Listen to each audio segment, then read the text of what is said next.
Alhamdulillah alladzi jama'ana 'alal huda wat tuqa. Segala puji bagi Allah yang mengumpulkan kita di atas petunjuk dan ketakwaan kepada Allah Subhanahu wa taala. Senang ketika berkumpul bersama orang-orang yang kita cintai. Bahkan kalau tadi ada suara yang banyak yang seakan-akan menunjukkan adanya keributan, padahal sejatinya yang ada adalah cinta dan kesenangan. Tapi subhanallah, apakah kesenangan itu akan terus dirasakan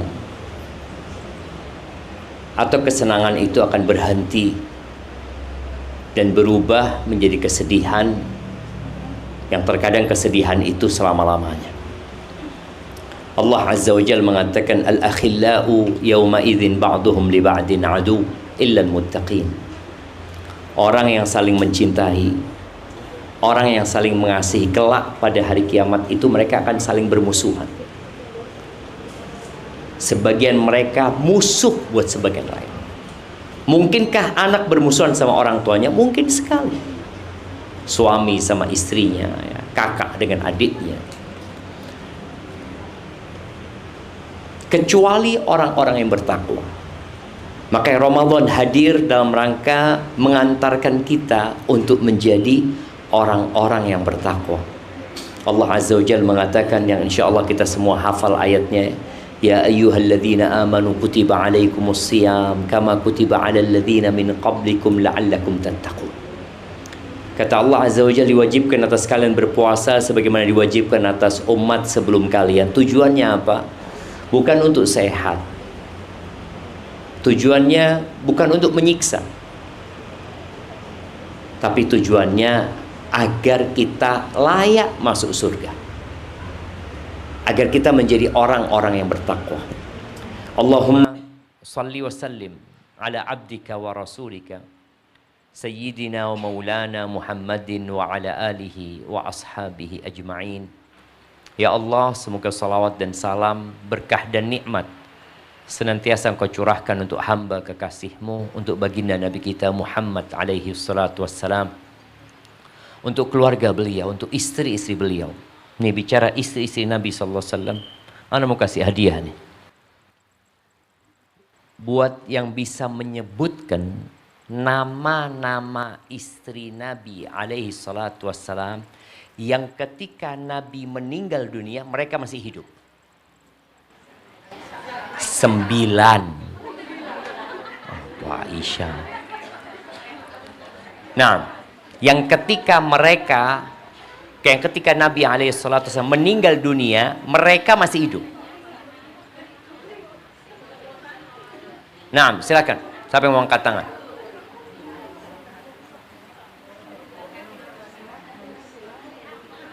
Iya, yang angkat tangan langsung dikasih mic ya. Mic-nya berikan kepada yang angkat tangan. Nah, 9 ya. Nah, ya, mana mic-nya? Mic-nya, ayo pakai ini. Bismillah. Aisyah bintu Abu Bakar, Hafsah bintu Umar, Sofia bintu Huyai al-Atof, Ummu Salamah, Ummu Habibah, Zainab bintu Jahsi, berapa? 7. Maimunah, terus satu lagi Saudah bintu Zam'ah. 9. Juwairiyah. Masya Allah. Barakallahu fikum. Nggak tahu apa hadiahnya ini. Ya, itu 9 istri-istri Nabi yang mereka ditinggal mati oleh Rasul sallallahu alaihi wasallam. Adapun Khadijah, beliau meninggalkan Rasul sallallahu alaihi wasallam. Jamaah rahimakumullah, kalau tadi disampaikan kita membahas bagaimana sih puasanya Rasulullah Sallallahu Alaihi Wasallam. Yang pertama yang perlu kita yakini bersama bahwa Allah tidak butuh dengan puasa kita. Allah tidak butuh dengan puasa kita. Allah tidak butuh kita baca Quran. Allah tidak butuh kita berbagi berbuka bersama. Yang butuh itu kita. Tatkala Allah berbincang tentang haji, Allah mengatakan walillahi 'alan nasi hajjul baiti man istata'a ilaihi sabila. Ada kewajiban haji atas hamba-hamba Allah yang mampu berangkat haji. Lalu Allah katakan waman kafara fa innallaha ghaniyun 'anil 'alamin. Dan barang siapa yang kufur, yang dia nggak mau berangkat haji, padahal dia udah dikasih kelebihan harta dan mampu, kata Allah fa innallaha ghaniyun 'anil 'alamin. Allah itu maha kaya, tidak butuh dengan alam semesta ini. Bukan dengan haji kita, alam semesta ini Allah nggak butuh. Maka hendaklah kita meyakini bahwasanya Ramadan hadir untuk kita, bukan untuk Allah. Itu yang pertama. Yang kedua, innamal a'malu binniyat. Amalan itu harus ada niatnya. Rasul Sallallahu Alaihi Wasallam tentunya memiliki niat yang sangat agung sekali ketika beliau berpuasa. Semua keutamaan-keutamaan puasa itu seharusnya ada dalam benak kita tatkala kita berpuasa. Apalagi bulan Ramadan. Ada orang yang puasa karena kebiasaan. Saya memang biasa puasa Senin Kemis. Biasa. Kenapa puasa? Loh, memang tiap tahun puasa lah Ramadan, Ustaz. Dia berpuasa hanya karena kebiasaan. Bahkan yang ada yang ikut-ikutan. Anak-anak yang masih kecil, kadang-kala puasa mereka hanya ikut-ikutan. Tapi apakah kita yang sudah dewasa puasanya ikut-ikutan juga? Karena nggak enak. Ada sebagian perempuan yang puasanya hanya Ramadan saja. Dan dia tidak pernah bayar utang dalam hidupnya. Coba ibu-ibu nih. Yang punya utang, yang dulu mungkin berpuasa karena ikut-ikutan. Bukti dia ikut-ikutan ketika nggak ada orang puasa, dia nggak puasa. Maka tidak pernah dalam benak dia mau bayar utang puasa. Ada orang yang puasa, ya hanya untuk menggugurkan kewajiban. Seperti orang sholat, kenapa sholat? Ya memang wajib, Ustaz. Tapi ada orang yang puasa memang dalam rangka imanan wahtisaban. Ada yang dia harapkan. Apa poso? Ya aku berharap diampuni dosanya sama Allah SWT. Katanya puasa sunnah aja 1 hari itu akan dijauhkan dari api neraka 70 tahun wajah kita. Kenapa puasa? Ya anak ingin dapat menahan emosi, mengontrol nafsu, bahwa anak bukan budak perut dan bukan budak, dan bukan juga budak yang di bawah perutnya. Aku hamba Allah SWT. Maka coba kita lihat, kita puasanya karena apa? Karena kata Nabi SAW, innamal a'malu binniyat wa innama likulli imri'in ma nawa. Semua orang akan mendapatkan apa yang dia niatkan. Berkaitan dengan puasa Ramadan ini, ada yang berkaitan niat yang dengannya puasa kita akan sah. Maka niat puasa Ramadan itu harus sebelum fajar terbit. Man lam yajma'is siyam minal lail atau man lam yujmi'is siyam minal lail fala siyamalah. Orang yang punya niat di malam hari untuk berpuasa, maka puasanya nggak sah. Walaupun dia puasa, puasanya nggak sah. Berbeda dengan puasa sunnah.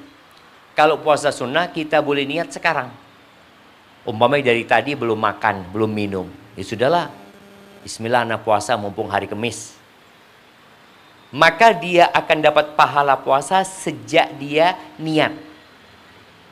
Karena dari pagi ke jam 10 ini dia nggak niat gitu. Tapi kalau puasa wajib nggak bisa. Dia harus niat di malam hari. Apakah niat malam awal Ramadan itu cukup untuk seluruh Ramadan. Makanya saya niat, insya Allah, niat mau puasa sebulan penuh. Ada sebagian ulama yang mengatakan sah, nggak ada masalah, karena dia sudah niat untuk puasa sebulan penuh. Kecuali di tengah-tengah batal puasanya. Umpamanya dia datang bulan.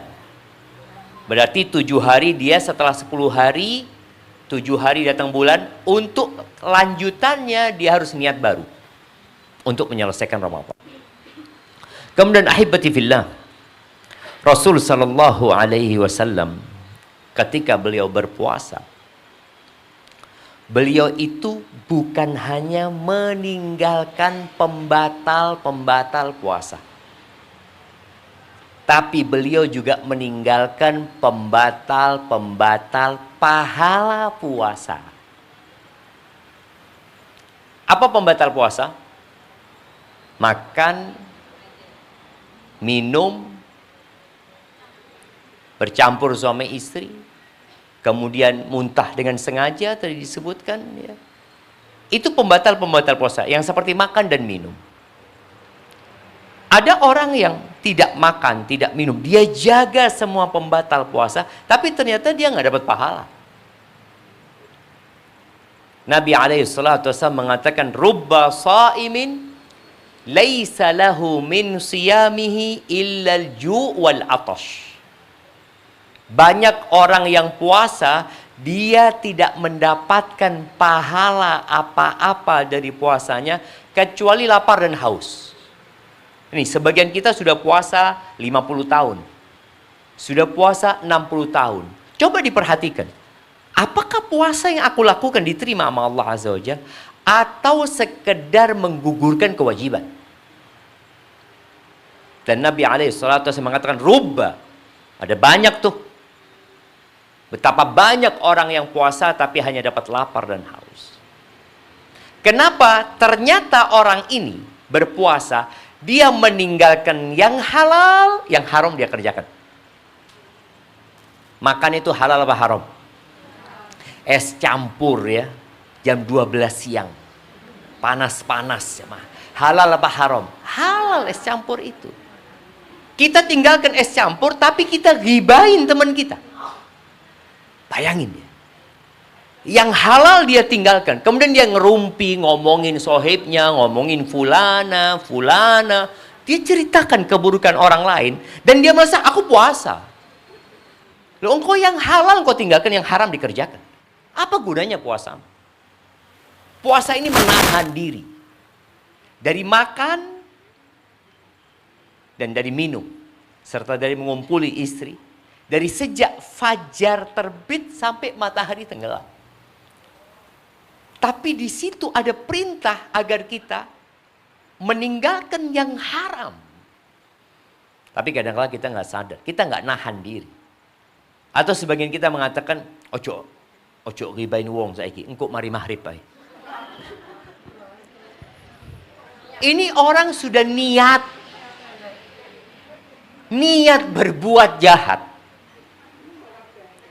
Maka Rasul sallallahu alaihi wasallam mengatakan, man lam yada qaulaz zuri wal jahla wal amala bihi falaysa lillahi hajatun fi ayyada'a ta'amahu wa syarabahu. Barang siapa yang tatkala dia berpuasa, dia tidak meninggalkan omong-omong yang tidak berguna, kata-kata palsu, dusta, perbuatan-perbuatan, tindakan-tindakan kebodohan, dia tidak tinggalkan. Dia sedang puasa, dia tidak tinggalkan yang haram. Falaisa lillahi haja. Allah nggak perlu dia meninggalkan makan dan minum. Apa gunanya kau tinggalkan makan dan minum, tapi kau lakukan yang haram gitu. Ini perlu menjadi catatan kita. Bagaimana Rasul sallallahu alaihi wasallam mendidik para sahabatnya. Sehingga kalau kita lihat para salafus soleh, ketika mereka masuk bulan Ramadan, mereka menyibukkan diri mereka dengan hal yang berguna. Karena waktu kita nih, kalau kita tidak mengisinya dengan yang berguna, maka otomatis akan diisi dengan yang tidak berguna. Itu otomatis. Maka ada sebagian ibu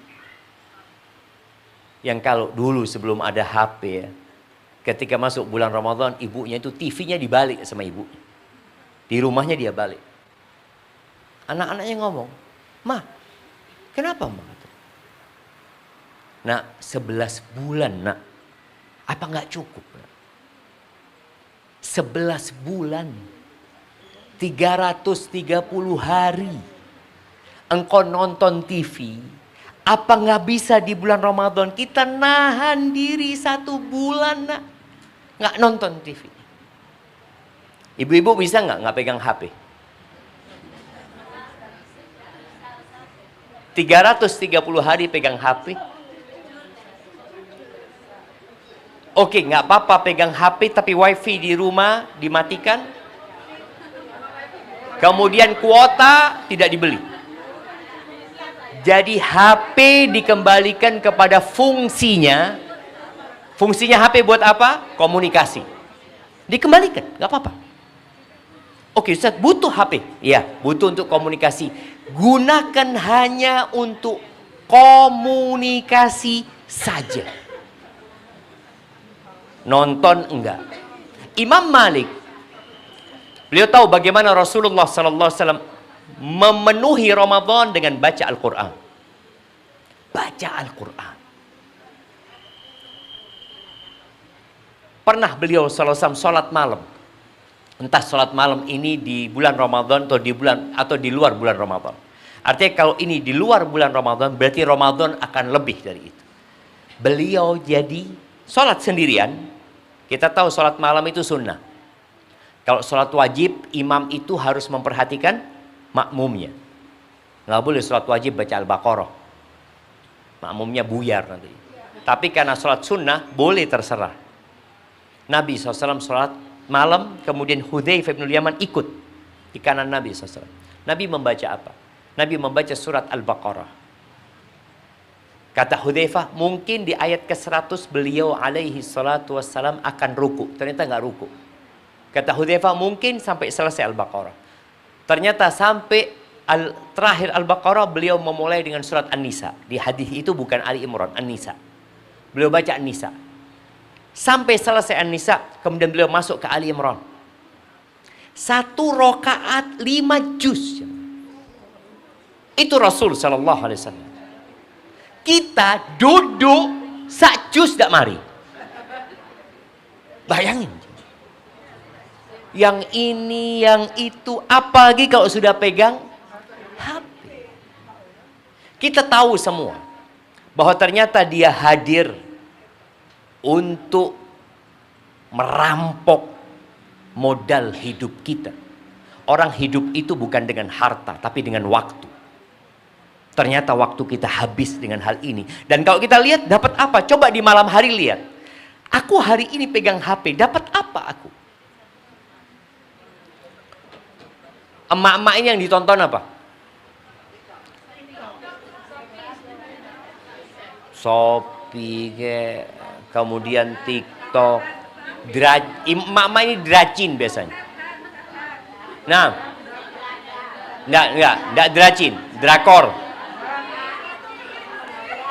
Ala kulli hal, apapun.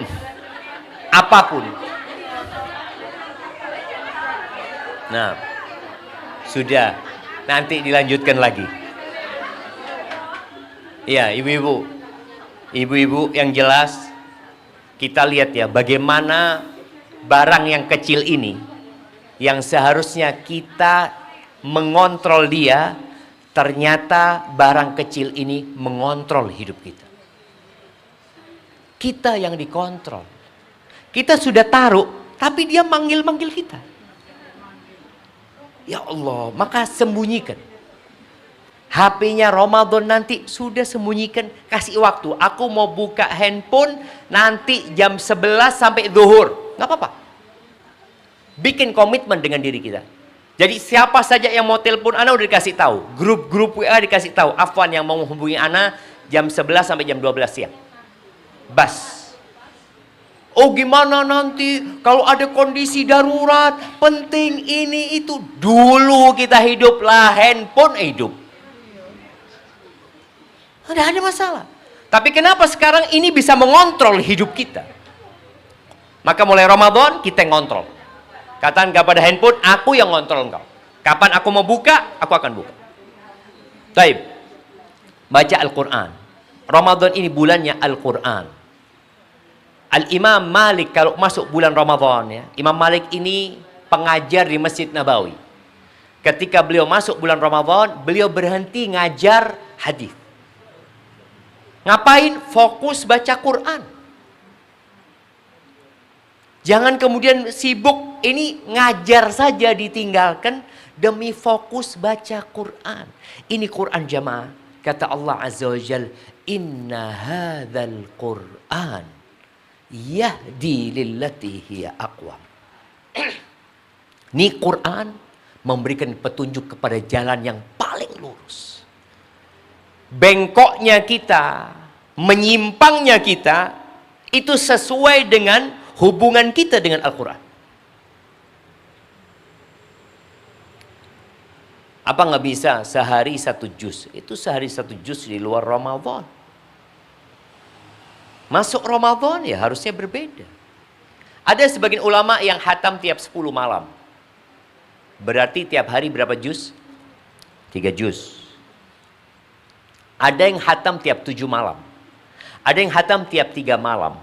Ada yang hatam tiap 1 malam. Di antaranya Utsman bin Affan. Itu tiap hari hatam Quran. Tamim Ad-Dari.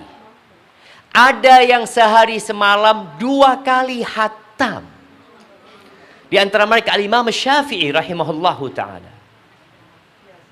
Kenapa mereka bisa, aku nggak bisa? Ada masalah sama kita. Padahal di masa lalu sama masa sekarang beda. Mereka di masa lalu makannya susah. Nggak ada AC, nggak ada kipas angin. Tapi ternyata waktu mereka berkah. Selain waktu mereka berkah, mereka juga terhindar dari dosa. Jadi yang membuat sebagian kita, kenapa aku tidak hatam-hatam ya Ustaz? Kenapa 1 juz saja sehari tidak mari? Apa masalahnya? Waktuku sama-sama fulana. Sama-sama punya pembantu di rumah. Atau sama-sama nggak punya pembantu. Oh sama-sama anaknya 2. Dia anaknya 2. Aku anaknya 2. Waktunya sama. Tapi kenapa fulana hatam, aku nggak hatam? Apa masalahnya? Dosa. Karena dosa itu melahirkan dosa. Dan ketika seorang tidak bertobat dari dosa, maka keinginan untuk berbuat baik itu sulit. Mungkin kita punya kemauan. Ada orang yang punya kemampuan dan punya kemampuan. Ana niat Ustaz. Niat, Ana sudah catat tiap hari 1 juz. Atau tiap hari 2 juz. Ana sudah bikin caranya. Habis subuh, kalau kita 1 hari 2 juz. Berarti kita akan membaca Al-Quran berapa lembar? 20 lembar. 20 lembar. Betul. Oke, habis subuh 5 lembar. Habis zuhur 5 lembar. Habis asar 10 lembar. Habis maghrib enggak. Habis tarawih baru 5 lembar lagi. Udah dibikin jadwal. Tapi enggak tercapai juga. Ada saja yang mengganggu kita. Maka tatkala datang seorang kepada Hasan Al-Basri mengatakan, aku nih, ya Aba Sa'id, aku nih mau sholat malam. Airnya sudah aku siapkan, semua perlengkapan sholat sudah aku sediakan. Tapi selalu aku bangun adzan subuh. Sebagian kita mungkin alarmnya bangun. Alarmnya. Bunyi alarmnya sejak jam 2. Bunyi, terus dimatikan, bunyi, akhirnya adzan subuh. Niat ada, usaha ada, kemampuan ada. Tapi tidak terjadi. Apa kata Hasan Basri? Qayyadatka dzunubuka, engkau dirantai sama dosa-dosamu. Dosa. Maka Rasul SAW bagaimana beliau memotivasi para sahabat untuk banyak istighfar, banyak. Khususnya buat perempuan. Perempuan ini punya dosa tapi tidak merasa dosa. Apa dosa paling banyak perempuan yang dia tidak merasa dia berbuat dosa? Nyakiti suaminya. Tahu orang-orang jamaah. Iya jamaah. Betul. Kata Nabi SAW, ya ma'syaran nisa. Ini panggilan khusus buat perempuan. Buat laki-laki, bukan untuk laki-laki. Ya ma'syaran nisa. Beliau datang ke softnya para wanita mengatakan, ya ma'syaran nisa. Tasaddaqna wa akthirna minal istighfar. Kalian bersedekahlah dan perbanyak istighfar. 2. Sedekah ini sebagai bukti iman bahwa kita bukan budak dunia. Dan perbanyak istighfar. Bukan hanya istighfar, tapi perbanyak. Artinya kalau tiap hari sudah istighfar 100, berarti harus lebih. Kalau tiap hari khamsin, ya berarti lebih. Fa inni ra'aitukunna aktsara ahlin nar. Aku melihat kebanyakan kalian itu di neraka. Apa korelasinya antara memperbanyak istighfar dan bersedekah? Ternyata 2 amalan ini akan menguatkan kita untuk beramal soleh. Ketika kita sedekah, kita sedang mengeluarkan kecintaan kita kepada dunia kita. Keluarkan jamaah. Aduh, eman, sayang, ini, itu. Berapa banyak emak-emak yang nambah lemari? Lemari buat baju, lemari buat tas, lemari buat sepatu, lemari buat apa lagi? Lemari buat urusan dapur. Ditumpuk semua.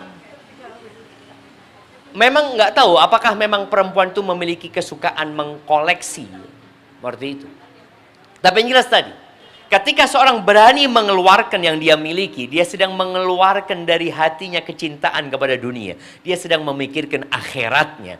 Dan khususan di bulan Ramadan, Nabi alaihi salatu wassalam kana ajwadan nas.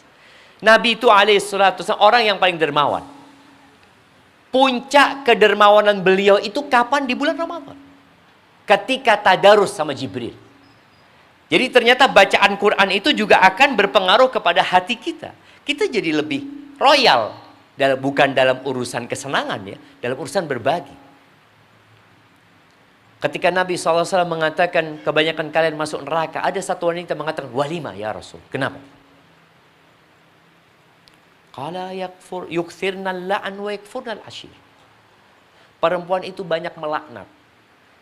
Elek kalau ngomong.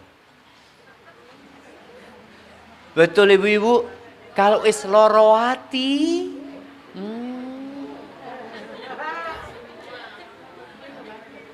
kalau sudah sakit hati, keluar kata-kata yang ketika dia sadar, dia menyesal.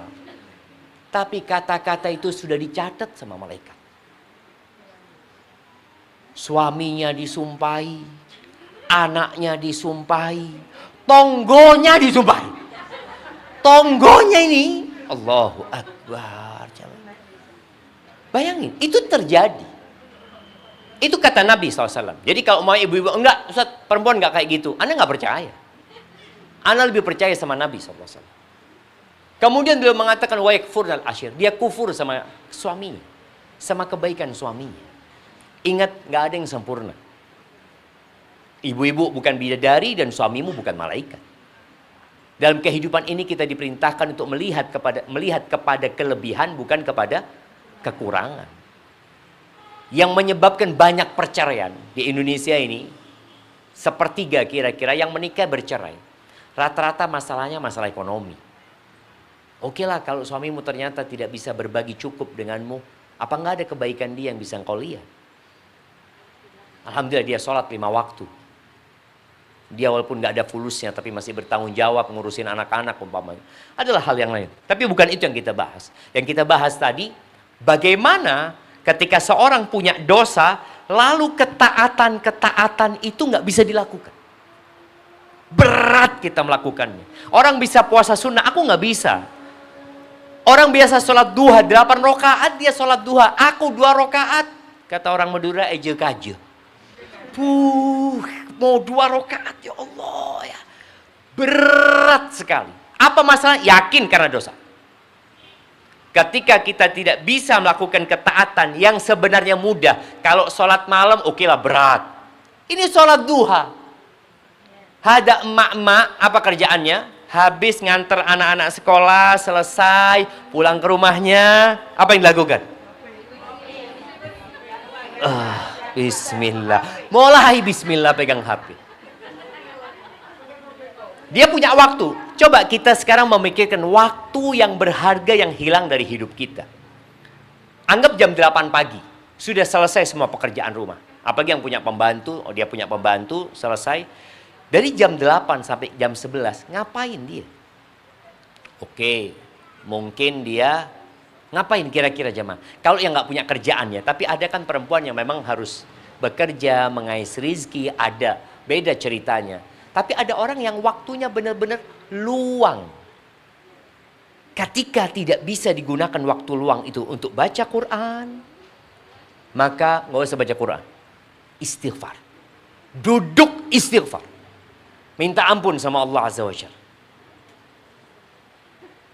Pernah tahu motor yang kadangkala nggak bisa di starter? Padahal motornya bagus. Ternyata masalahnya di mana? Di businya. Businya kotor. Orang dulu kan dibuka businya, digosok, dibersihkan, pasang lagi, kering. Boleh jadi hati kita sedang kotor dengan dosa-dosa. Maka Nabi SAW memperbanyak istighfar, menyuruh sahabat beristighfar. Sekali duduk beliau SAW 100 kali istighfar. Dan buktikan ya. Ketika ibu-ibu ini memulai harinya dengan istighfar 100 kali, insya Allah ketaatan yang lainnya itu bisa dilakukan dengan mudah. Tapi kalau enggak berat. Baik, jadi perbanyak istighfar, memohon ampun kepada Allah Azza wa Jalla. Karena sayang banget ya, ketika pintu surga dibuka, kita nggak masuk. Ketika pintu neraka ditutup, kita berhenti di depan pintu neraka. Tatkala setan-setan dibelenggu, kita jadi setan. Ketika penyeru kepada kebaikan mengatakan, ya baghiyal khair aqbil, wahai orang yang ingin kebaikan, ayo sini. Kita malah menjauh. Ketika dikatakan, ya baghiyal syarr aqsir, wahai orang yang ingin berbuat jahat, tahan. Ternyata kita masih berbuat dosa juga. Dan di bulan Ramadan, kata Nabi SAW, fihi lailatun khairun min alfi syahr. Di bulan Ramadan itu ada satu malam yang lebih baik dari 1000 bulan. Man hurima khairaha faqad hurim. Yang tidak berhasil mendapatkan Lailah ini, maka dia terhalang dari semua kebaikan. Gimana sih engkau? Satu malam lebih baik dari 1000 bulan. Kalau orang itu gajinya 10 juta, nih satu malam lebih baik daripada gaji 1000 bulan. Berapa M? 10 M. Engkau tinggal kerja 10 hari, digaji 10 miliar. Iya, kalau gajinya 10 juta per bulan. Kalau gajinya dia, penghasilan dia tiap bulan 100 juta. Nih satu malam lebih baik dari 1000 bulan. Apakah kita mempersiapkan untuk itu? Maka kita lihat bagaimana Rasulullah SAW, beliau maraton. Maraton dari bulan apa? Sya'ban. Sya'ban beliau udah puasa. Orang kalau sudah puasa sunnah itu nanti Qur'annya ikut, zikirnya ikut, sedekahnya ikut. Karena memang tadi puasa itu mengontrol nafsu kita dari meninggalkan yang halal, apalagi yang haram. Ketika masuk bulan Ramadan, mulai beliau tambah kenceng lagi. Pis larinya tambah cepat. Nanti ketika 10 hari terakhir, Allahu Akbar. Beliau tinggalkan semua istri. Bukan hanya istrinya yang ditinggalkan, rumahnya ditinggal. Beliau masuk ke tempat iktikafnya. Beliau yang biasanya sibuk ya, datang ziarah ke tempat sahabat-sahabat yang sakit, nggak ada lagi. Fokus memperbaiki diri. Fokus dengan diri kita. Maka Nabi SAW kata Aisyah radhiyallahu ta'ala anha, idza dakhala al-ashr, kalau beliau masuk ke 10 hari terakhir, jadda wajtahad. Maka beliau bersungguh-sungguh dan bersemangat. Keluarganya dibangunkan semua. Malamnya dihidupkan. Istrinya ditinggalkan, fokus. Akhirnya istri-istrinya pun fokus. Sebagian mereka itikaf. Jadi mak-mak boleh nggak itikaf di masjid? Boleh. Tapi dengan izin suaminya. Makanya suaminya suruh iktikaf. Anaknya titipkan.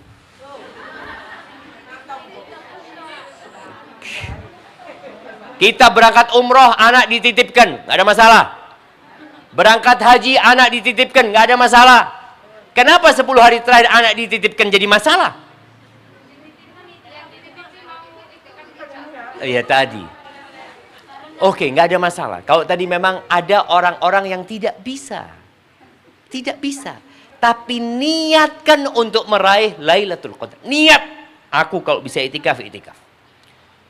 Jangan di 10 hari terakhir, di saat yang tadi kita ingin mengikuti sunnah Nabi SAW, yang telah dipraktekkan oleh istri-istri Nabi, istri-istri para sahabat. Ternyata kita di 10 terakhir fokus untuk Idul Fitri. Kita fokus untuk baju baru anak kita. Kesian Ustaz. Kita fokus untuk apa yang hendak kita makan pada awal Syawal. Berarti kita memang tidak merencanakan untuk meraih Lailatul Qadar. Rencana kita Idul Fitri. Maka tolong yang punya rencana Idul Fitri selesaikan hari ini. Sebelum Ramadan semua sudah selesai. Makanya THR itu minta sama suami, THR Sya'ban. Betul. Supaya semua bisa dibelanjakan di bulan Sya'ban. Ramadan udah enggak gitu loh. Ahibati fillah, jamaah rahimakumullah. Nabi SAW, udah kita tahu 10 hari terakhir seperti apa. Kita akan lihat bagaimana Nabi SAW berbuka dan bagaimana beliau sahur. Beliau sahurnya diundur. Ya, antara makan sahur beliau dengan sholat subuh SAW kira-kira 50 ayat. Artinya masih ada jeda di antara sahurnya dengan sholat subuhnya. Dan beliau sahur kurma, minum air, dan beliau menyuruh kita sahur. Tasahharu fa inna fis sahuri barakah. Di sahur itu berkah. Tapi ingat, bukan kita memenuhi perut kita. Karena sebagian orang berpikir harus makan banyak supaya kuat. Inilah ada orang-orang yang tidak pernah latihan di bulan Sya'ban. Sehingga ketika puasa Ramadan, maka malam Ramadan itu menjadi malam pertama dia puasa sejak 11 bulan. Sejak 11 bulan, ya ini malam pertama dia puasa. Maka dia akan pikirkan sahurnya, apa sahurnya? Nasi ini, serundeng. Pokoknya semua disiapkan. Karena dia berpikir bagaimana kuat. Dan kita akan melihat orang-orang yang tidak pernah puasa sunnah, ketika dia tidak sahur, itu akan jadi cerita satu kampung. Ana tidak sahur, ana ini itu.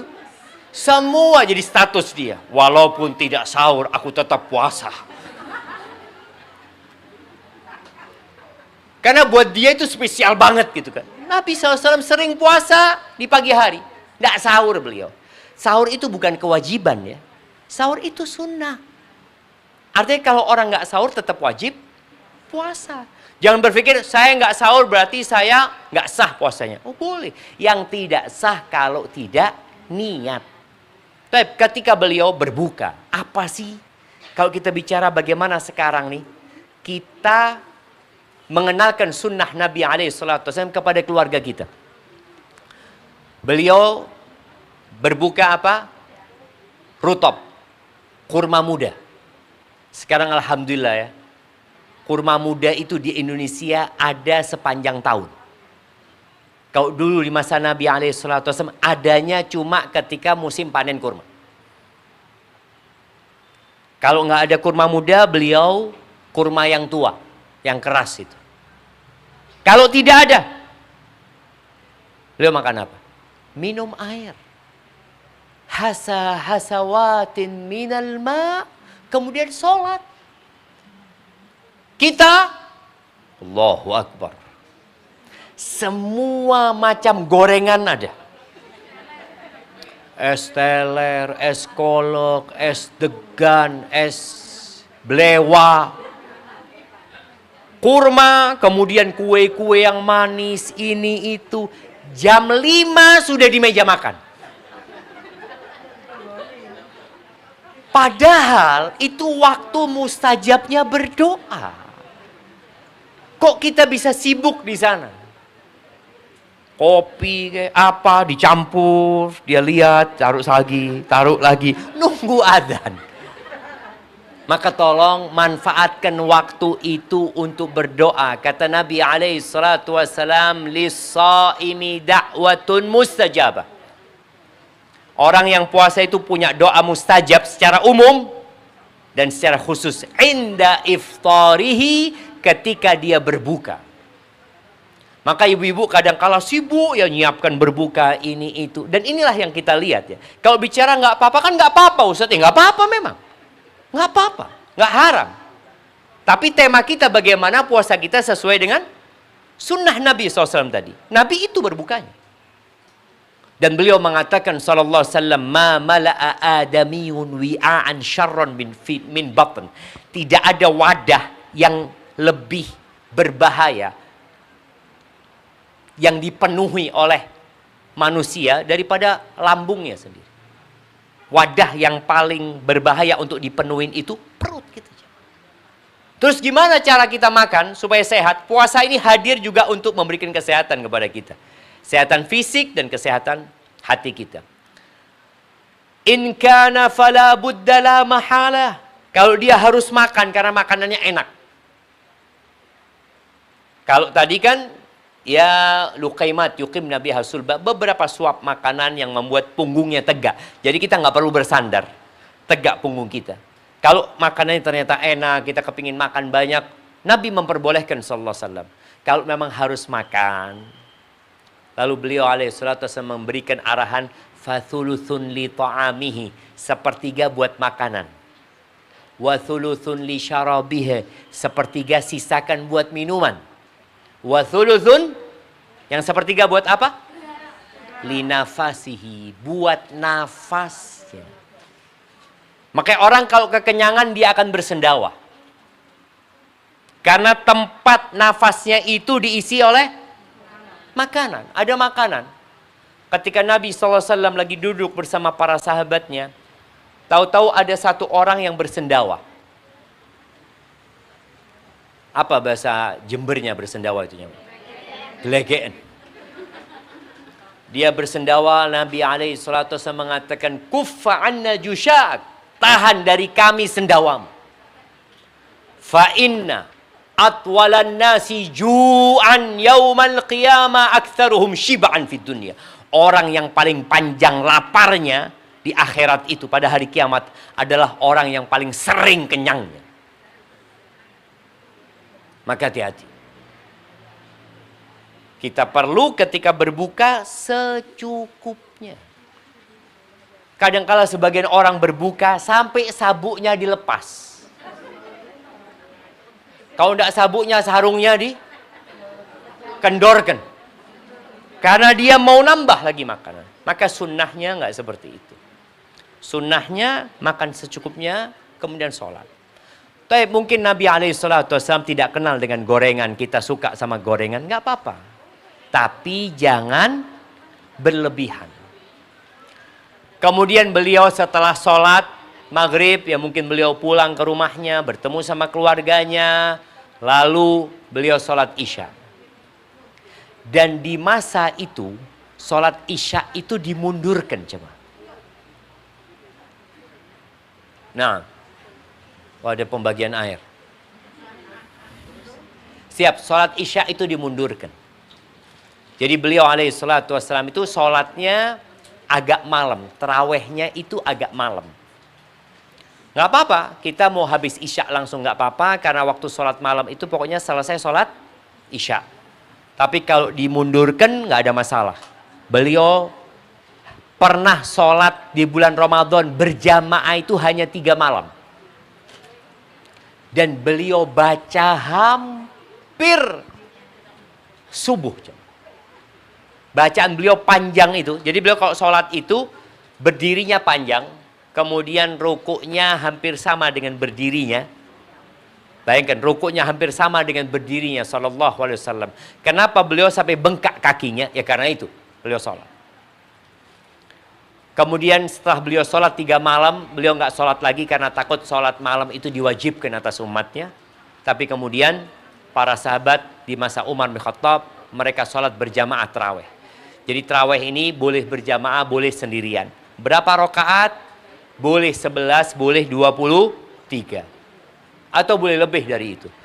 Kemudian mungkin yang berkaitan dengan seperti apa sholatnya? 2-2. Boleh 4-4, tapi yang lebih utama 2-2. Dan sholat sunnah ini kalau capek boleh duduk.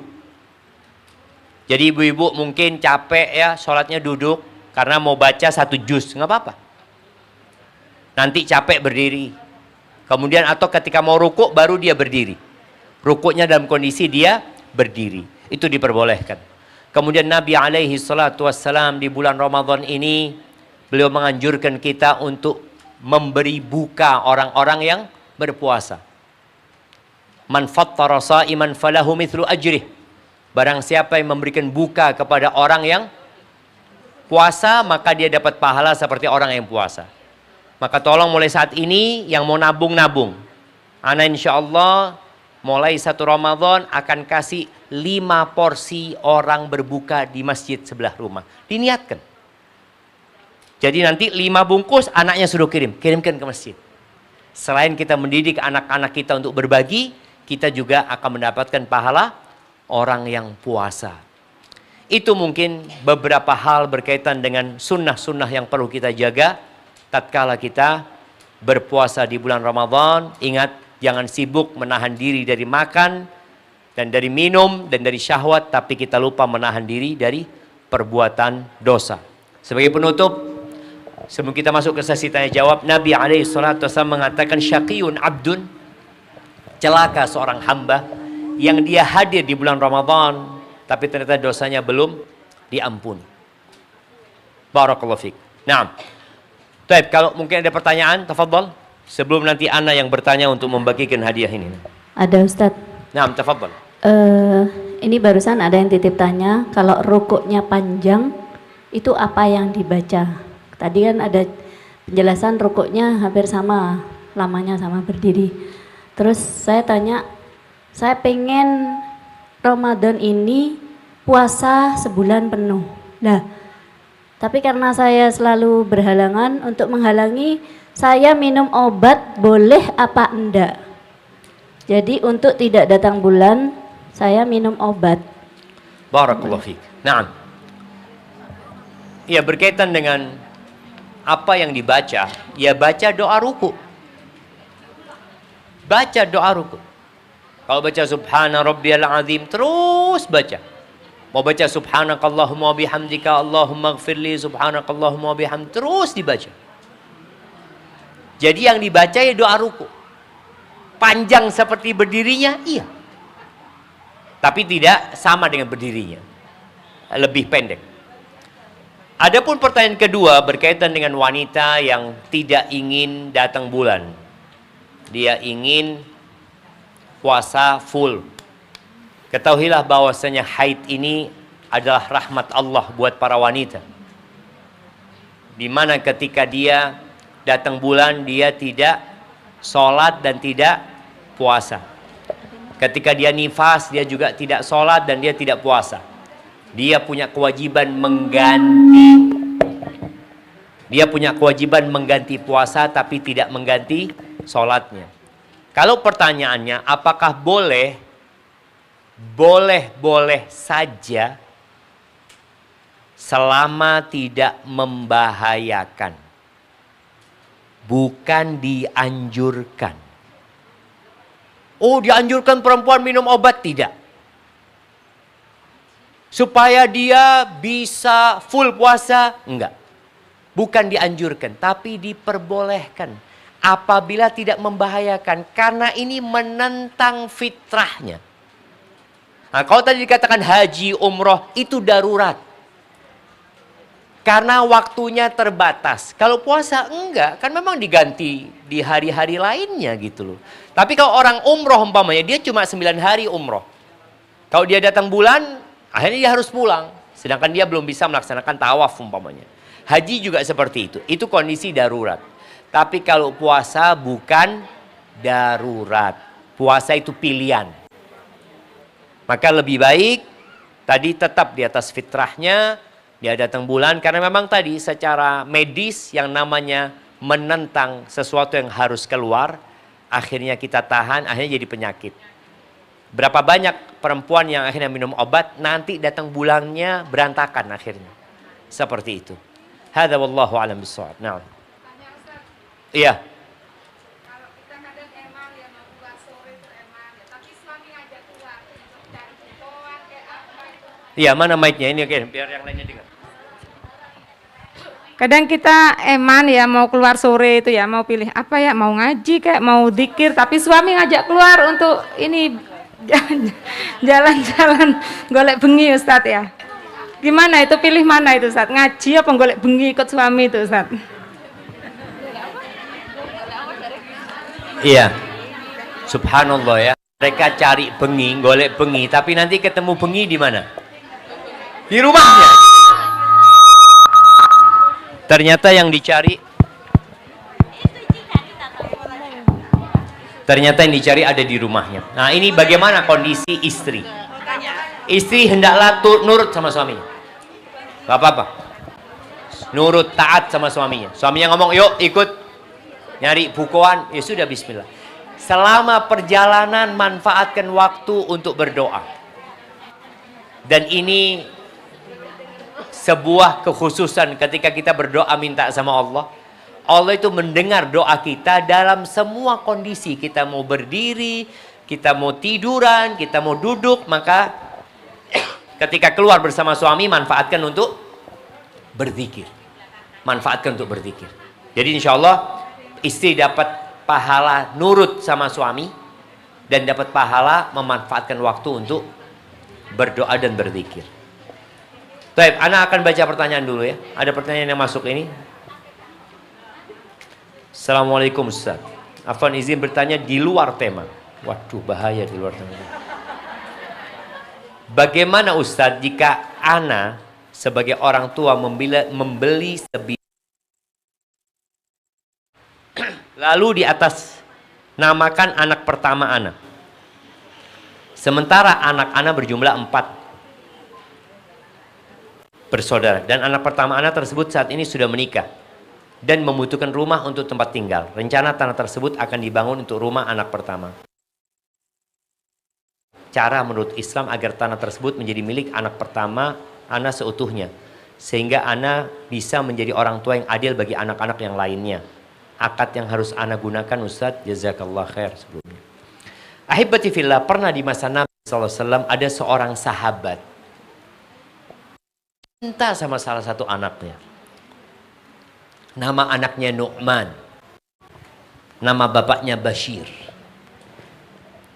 Istrinya nggak setuju ketika Bashir mau ngasih hibah budak kepada Nu'man. Karena ini pentingnya istri belajar adab dan etika berbicara sama suami. Suami itu pemimpin. Sang istri tidak mau debat sama suaminya. Dia mengatakan, bang, kalau engkau mau ngasih Nu'man, oke. Nabi Muhammad SAW. Kata bapaknya, siap. Berangkatlah menjumpai Nabi SAW. Dia mengatakan, ya Rasulullah, inni nahaltu Nu'man. Aku ngasih hadiah sama Nu'man, ini budak. Dan ibunya tidak mau kecuali engkau yang jadi saksi. Nabi bertanya kepada sallallahu alaihi wasallam kepada Bashir, akulla waladika nahalta? Apakah semua anakmu engkau kasih? Enggak ya Rasulullah. Baik. Apakah engkau ingin semua anakmu berbakti kepadamu? Iya ya Rasulullah. Fala idzan. Engkau jangan melakukan kezaliman. Aku nggak mungkin jadi saksi atas kezaliman.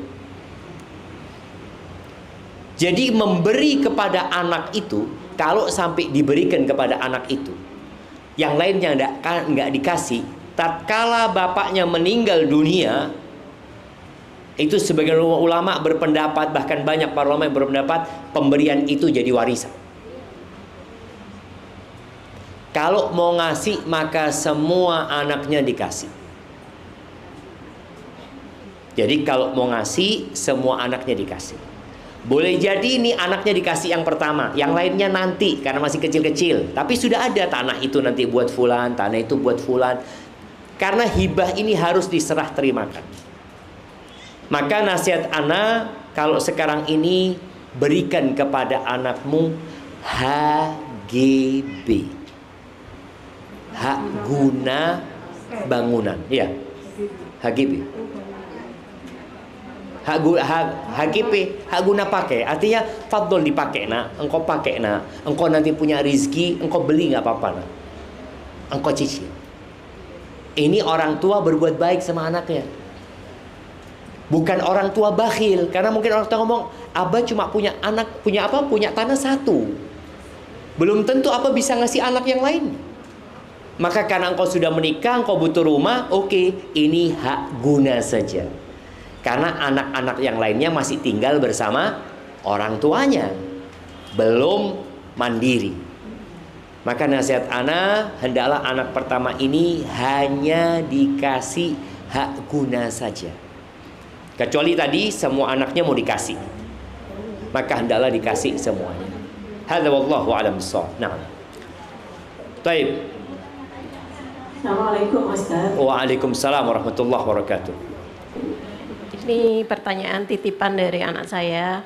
Begini Ustadz, pada puasa yang tahun yang kemarin itu tidak bisa puasa karena masih masa nifas. Kemudian untuk tahun ini karena masih menyusuinya intens, kemungkinan juga belum bisa berpuasa. Nah, pertanyaan saya, apakah cukup dengan fidyah saja atau harus mengganti puasa juga setelah masa menyusui selesai nanti Ustaz? Barakallahu fiik. Nah,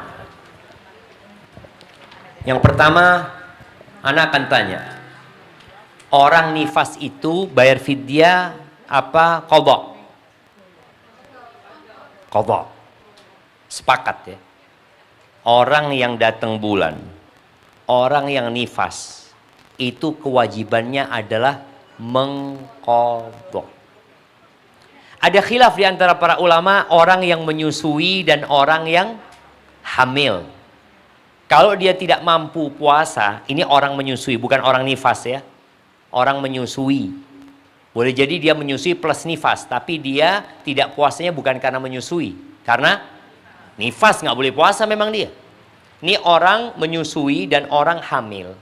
Dan dia tidak puasa karena tidak mampu. Apakah dia wajib mengqadha atau dia bayar fidyah atau dia qadha plus fidyah? Pendapat jumhurul ulama, dan ini lebih berhati-hati, yang wajib adalah qadha. Kemudian sebagian wanita itu mengatakan tidak mampu karena hamil atau karena menyusui. Ahibati fillah, innamal a'malu binniyat. Terkadang kita ini tidak punya niat memang. Ketika orang niat, contoh nih, orang puasa, orang hamil, bisa nggak dia puasa sunnah? Bisa. Latihanlah dengan puasa sunnah. Orang menyusui, bisa nggak dia puasa sunnah? Bisa. Ketika dia nggak kuat, maka hendaklah dia berbuka. Karena kan puasa sunnah itu enaknya tidak mampu, memang dia niat puasa, dia sahur ini itu, ternyata jam 9 pagi lemes. Buka. Terus besok niat lagi. Mungkin sahurnya kurang banyak, sahurnya lebih banyak lagi. Alhamdulillah kuat sampai zuhur. Alhamdulillah. Ini namanya latihan, proses bagaimana? Karena anak yang di perut atau anak yang disusui, dia kan butuh penyesuaian. Kalau dia nangis Ustadz anaknya, ya kan engkau berbuka ketika nangis anaknya. Tapi nanti engkau coba lagi, oh ternyata alhamdulillah Ustadz, anaknya mulai terbiasa. Sampai nanti maghrib. Cuma memang ya kondisi orang zaman sekarang beda dengan orang zaman dulu, jemaah. Orang zaman dulu lahiran itu langsung masak.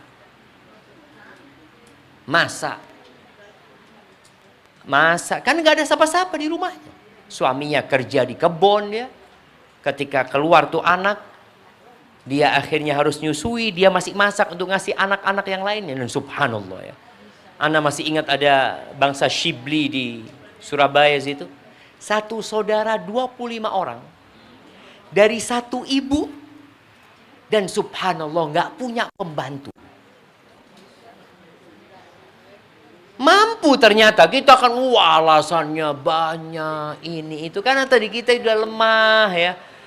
Masak tinggal pencet, nyuci tinggal pencet, selesai. Yang sehat apa? Jarinya cok yang sehat.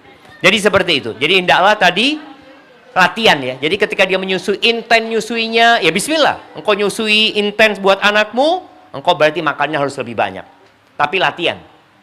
Perlu dilatih jemaah. Ketika nggak mampu ya sudah makan. Besok coba lagi, besok coba lagi. Hadza wallahu a'lam bissawab. Nah. Bayarnya tetap diqadha. Nanti tatkala dia sudah mampu. Nanti ada masanya ibu-ibu ini tidak punya anak. Utangnya itu bisa dirapel. Ada masa wis aduh ya anak meneng tapi punya utang sih Ustaz 200 dino utang. Umpamanya bisa jadi dia punya utang 30 hari dia hamil. 30 hari hamil lagi. Jadi setahun itu tahu-tahu dia hamil lagi. Terus sampai 10 tahun. Hamil nyusui berarti utangnya berapa? 300 hari jauh. Dikodok, diganti.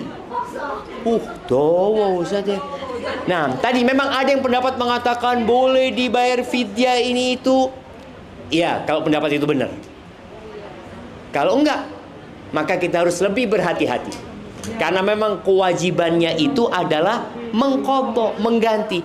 Fidyah itu untuk orang yang tidak mampu berpuasa selama-lamanya.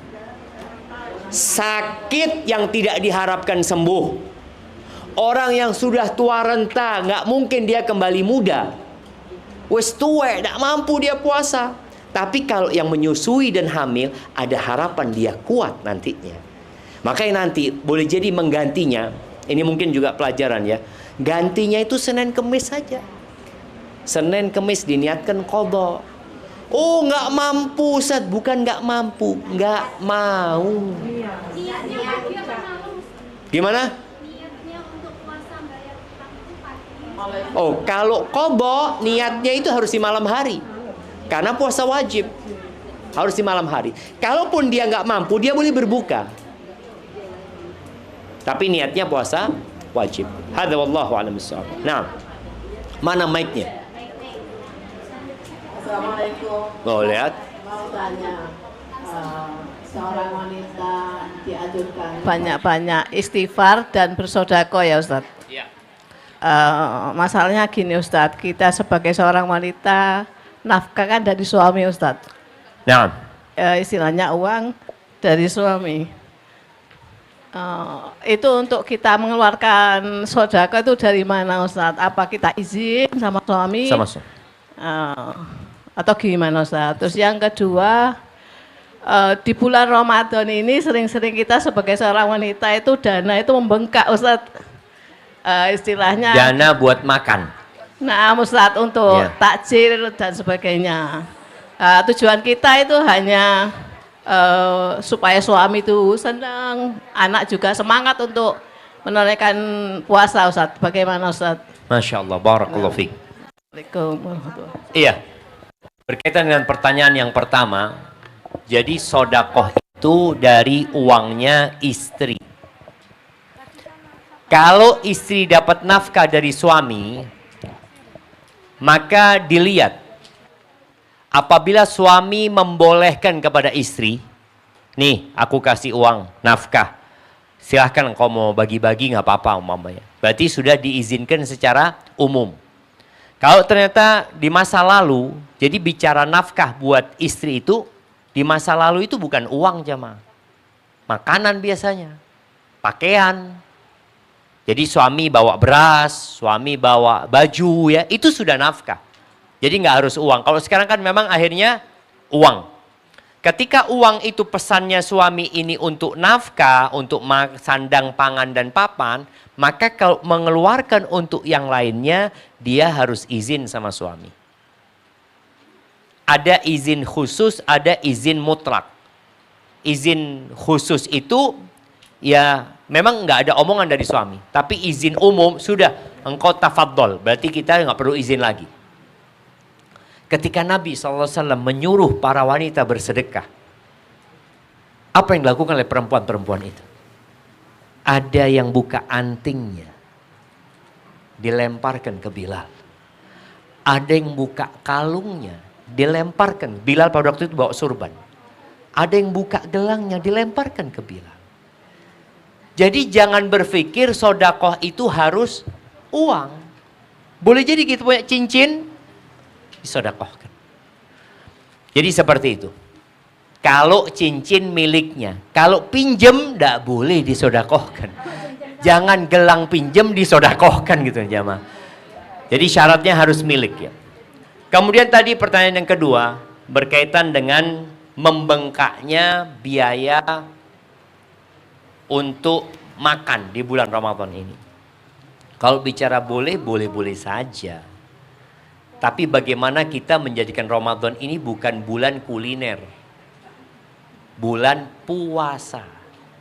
Kalau bicara mau kasih takjil yang enak buat suami, buat anak-anaknya, silahkan nggak apa-apa. Tapi selalu mendidik anak-anak, dikatakan jangan lupa makan kurma dulu, Mom. Kurmanya dimakan dulu. Makan kurma, kemudian makannya jangan banyak-banyak, sholat dulu. Karena jangan sampai orang akhirnya sibuk makan, sholatnya ketinggalan ya. Itu mungkin yang perlu dikondisikan. Jadi kalau bicara boleh, boleh-boleh saja jemaah. Namun memang seharusnya di bulan Ramadan itu harga makanan itu turun. Karena umat Islam sedang berpuasa. Namun ternyata yang terjadi kebalikannya. Di bulan Ramadan itu berbagai macam kue dan makanan, minuman yang tidak ada di selain bulan Ramadan, adanya di Ramadan. Jadi seakan-akan Ramadan ini bulan kuliner. Jadi ibu-ibu nanti malam awal Ramadan coba timbang. Berapa beratnya? Nanti malam Idul Fitri timbang. Kalau turun insya Allah puasanya mudah-mudahan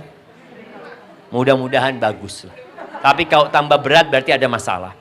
Ingat bicara puasanya bagus ya. Di malam-malam Lailatul Qadar itu perbanyak baca doa. Allahumma innaka afuun tuhibbul afwa fa'fu anni. Ana mau tanya, kenapa kok doa itu secara khusus? Kenapa? Ini malam Lailatul Qadar. Angkat tangan yang mau jawab.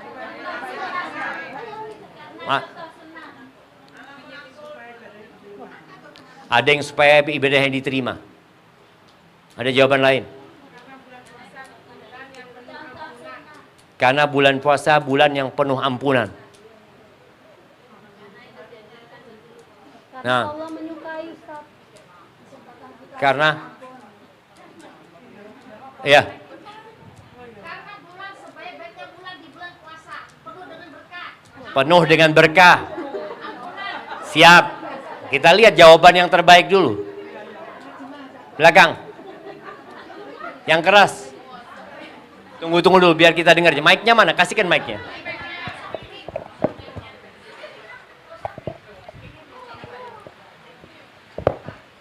Untuk menghapus nama kita di neraka. Untuk Apa? Untuk apa coba?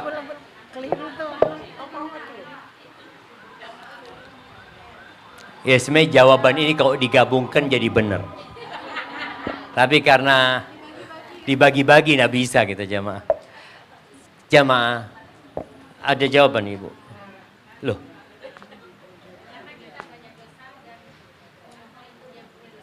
Karena kita banyak dosa. Ini sama ini, semua jawabannya itu campuran dari banyak dosa. Gini jamaah. Kita itu tidak boleh GR. Kita tidak boleh ujub dengan amalan kita. Kita merasa, oh Lailatul Qadar, anak dapat Lailatul Qadar, anak ini, itu, anak sebulan puasa penuh. Allah mengingatkan kita bahwa kita itu banyak dosanya. Di malam yang paling indah yang engkau pinta pengampunan dosa. Kok bukan minta surga? Kok tidak disuruh pada waktu itu minta rizki, minta sehat. Suruh minta maaf sama Allah. Agar kita sadar, ini Aisyah yang tanya nih. Aisyah ini dijamin masuk surga. Aisyah itu istri Nabi di surga. Sallallahu alaihi wasallam. Tapi ketika dia minta doa, Nabi alaihi salatu wasallam mengatakan, "Quli Allahumma innaka afuwun tuhibbul afwa fa'fu anni." Supaya nggak ada lagi perasaan, oh anak sudah baik, anak sudah kayak gini, karena kita adalah pendosa. Dan supaya kita menutup bulan Ramadan dengan meminta maaf. Nggak ada lagi perasaan, wis oleh aku Lailatul Qadar. Dari mana tahu? Tadi malam Cak lihat itu sepi. Nah, iya boleh jadi engkau dapat Lailatul Qadar. Tapi jangan lupa, sampai kapanpun kita adalah pendosa. Barakallahu fikum. Baik, terus mau dikasihkan hadiahnya ini. Dibagi-bagi. Baik, anak mau tanya. Anak mau tanya.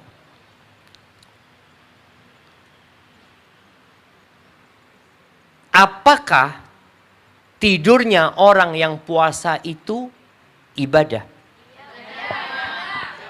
Angkat tangan.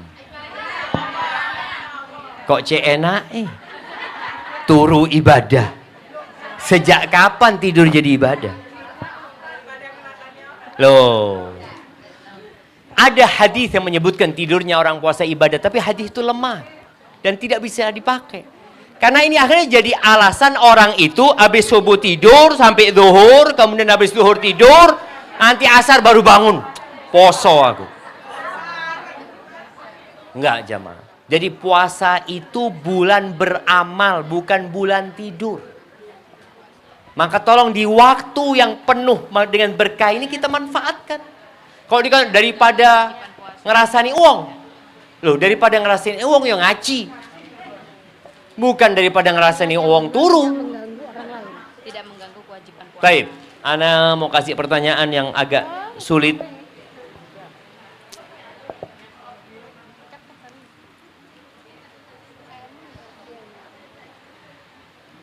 Kapan ibadah puasa diwajibkan atas umat Islam? Ya bulan Ramadan, ya kapan? Tahun berapa? Tahun kedua Hijriah. Siapa yang ngomong tahun kedua? Ini tahun kedua. Nah, kasihkan. Nah, Masya Allah. Kasihkan hadiahnya. Baik, tahun kedua Hijriah. Baik, sebutkan 3 peperangan yang terjadi di bulan Ramadan. Angkat tangan 3 ya. 3, yang jawab 1 tidak dapat hadiah. 3. Ya, yang belakang. Perang Badar, perang Khandak, pembumi Mekah. Iya dah. Loh, Khandak enggak? Khandak itu di bulan Syawal. Ayo. Perang apa? Perang hawa nafsu, Ustaz. Enggak apa-apa, itu kasih hadiah buat yang belakang tadi yang jawab itu. Kirimkan hadiahnya. Iya. Kemudian pertanyaan selanjutnya.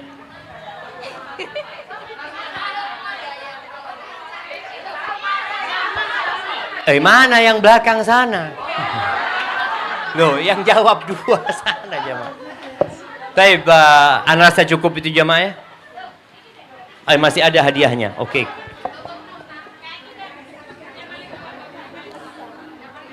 Oh, kita akan kasih hadiah kepada yang paling tua. Yo, angkat tangan paling. Yang umurnya 90. Nggak ada. 91.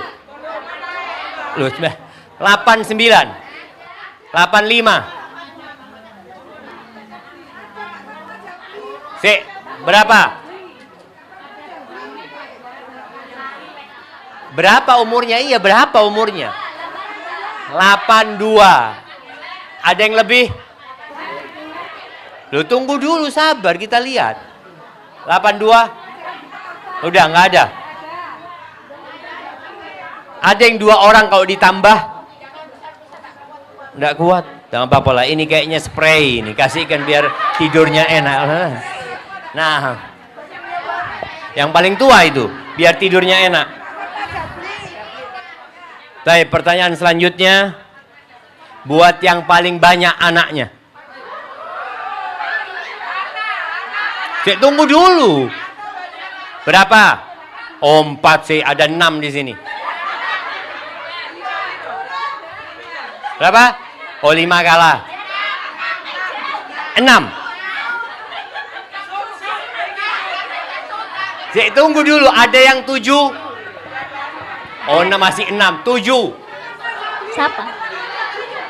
Enggak, sudah 7. dapat hadiah Kak. Siapa? Sudah. 7. Ada yang 7, Ustaz. Siapa? Kak Hanifah. Siapa? Cek, tunggu. Namanya siapa? Namanya siapa? Ada yang Ada yang punya anak 9. Oh, 9. Ibu siapa? Itu namanya ibu siapa? Tunggu. Oh, sudah dapat hadiah, Ustaz. Jangan ganti yang lain. Oke, yang di bawah belum. Yang Iya, belum. 9. 9. Iya, 9. Siapa? Bu Fatma Jabli. Loh, Anaknya barusan 9. Sudah.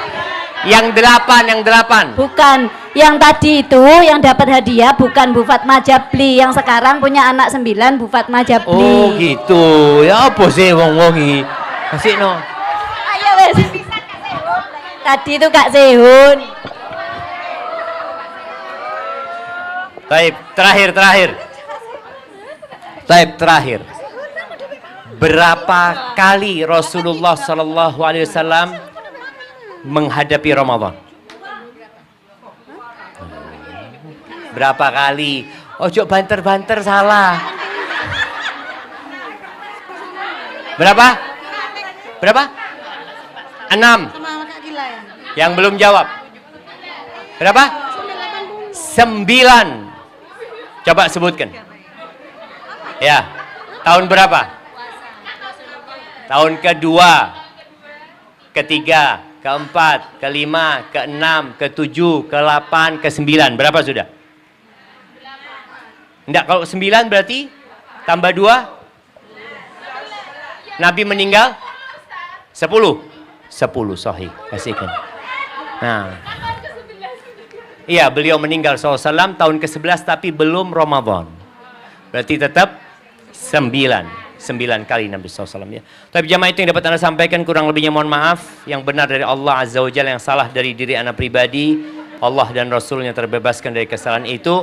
Subhanakallahumma bihamdika asyhadu an la ilaha illa anta astaghfiruka wa atubu ilaik. Wassalamualaikum warahmatullahi wabarakatuh.